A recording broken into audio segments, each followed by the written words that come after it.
So I really, with the impact and everything else going and really wanting to make a difference, I really want to talk a little bit more about you. What you think is your big why, and how did you get to be this interested in others and wanting to make a difference? I think, as I said, with being sort of a child of refugees and wanting to being so conscious about how lucky I was to have had the opportunities that I have, I always it kind of was part of our family culture that we gave back. We supported others who were unable to have as much as we have, and that's always been something that's driven me. I also think that because I'm so conscious of material goods are so easy to lose. You can have them 1 minute and not have them the next minute. Status is an illusion. You can have it one moment and not have it the next moment. Yes. What makes a difference is what you've achieved in your life. I think that's what success is.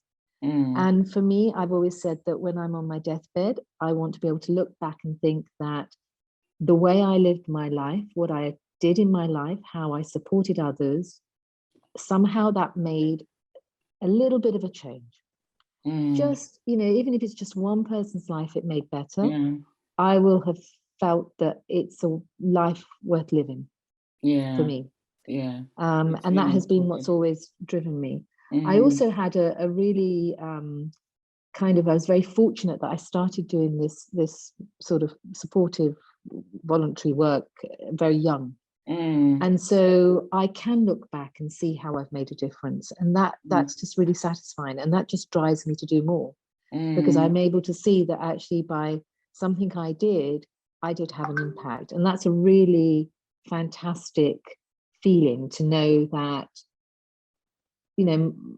my life has been worth it. Yes, it's really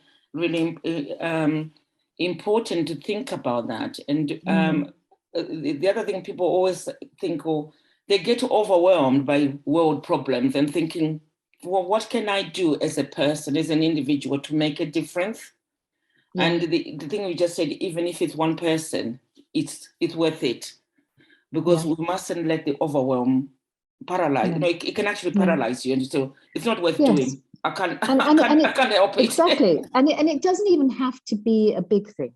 It doesn't even have to be, when I let me tell you, when I had cancer, and this was during lockdown, the most meaningful thing to me was that there were people who rang me or just sent me a WhatsApp to say, just checking how you are. Is there anything I can do? Can I go and do some shopping for you and leave it outside for you?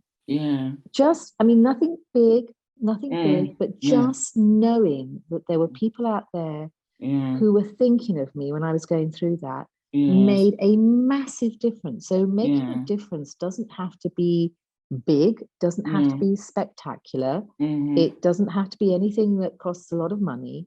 All it is just having that mindset of being thoughtful and kind to others.